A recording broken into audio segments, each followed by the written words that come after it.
Assalamualaikum warahmatullahi wabarakatuh. Jumpa lagi dengan saya Weni Mulewati. Kali ini kita berjumpa lagi, kita akan mengulas kembali tentang masalah investasi. Mungkin Anda kembali bertanya pada saya, investasi itu apa toh? Nah, investasi itu adalah penanaman modal atau uang pada suatu perusahaan dengan tujuan untuk memperoleh keuntungan. Nah, jenis-jenis atau instrumen investasi itu apa saja? Yang pertama, saham. Ya. Jadi saham itu merupakan investasi dengan membeli surat berharga saham yang merupakan bukti kepemilikan pada suatu perusahaan.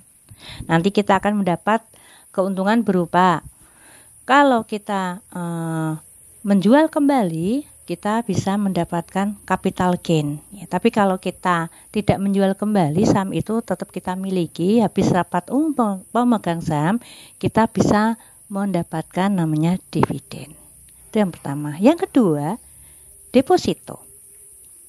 Deposito itu merupakan produk perbankan yang mirip dengan tabungan. Perbedaannya adalah kalau deposito itu menawarkan suku bunga yang lebih tinggi dengan persyaratan dana yang disimpan tidak boleh diambil sebelum jatuh tempo yang sudah disepakati. Jatuh temponya itu bisa 1 bulan, 3 bulan, 6 bulan, 12 atau 24 bulan. Nah, besarannya berapa? Kalau melalui kantor cabang biasanya mencapai 10 juta. Tapi kalau melalui e-banking bisa hanya dengan modal 1 juta rupiah.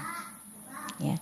Yang ketiga, bisa kita investasinya tuh berupa properti ya. Jadi misalnya berupa rumah atau bangunan gitu ya.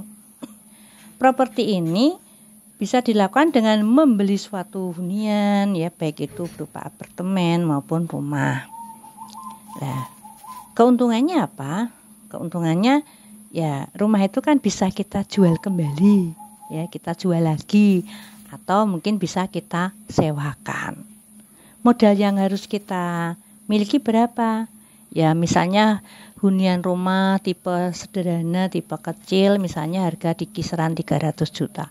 Berarti setidaknya kita punya dana sebesar itu, seperti itu. Lalu yang berikutnya, reksadana. Instrumen investasi yang dikelola secara profesional ini oleh MI ya, atau manajer investasi. Ini lebih memudahkan kita untuk berinvestasi karena apa? Kita tidak usah berpikir terlalu rumit, tapi ada manajer yang profesional, manajer investasi yang profesional untuk mengelola dana kita. Nah, besarannya juga bisa hanya di angka 1 juta rupiah minimalnya, seperti itu. Berikutnya obligasi. Kalau obligasi ini adalah surat berharga ya, tanda penyertaan utang dari penerbit yang disertai janji untuk membayar kembali pokok utang beserta bunga pada waktu jatuh tempo yang sudah disepakati. Yang terakhir, kita bisa berinvestasi emas. Ya. Emas itu adalah salah satu investasi atau instrumen investasi yang paling tua. Ya, jadi zaman dulu banyak sekali orang tuh berinvestasinya emas ya. Misalnya investasi emas yang dilakukan dengan membeli minimal 1 gram emas ya. Jadi ini bentuknya fisik ya, untuk kemudian bisa disimpan dan bisa kita jual kembali ketika harganya sudah naik.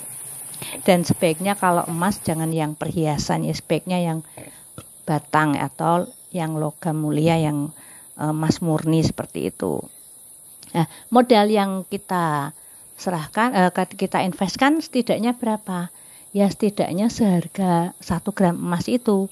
Kalau misalnya hari ini di kisaran 1.129.000 per gram, lah itu berarti modal pertama yang kita harus miliki untuk emas ya. Sekiranya itu dulu, kurang lebihnya mohon maaf, semoga bermanfaat. Sampai jumpa di video-video berikutnya. Wassalamualaikum warahmatullahi wabarakatuh.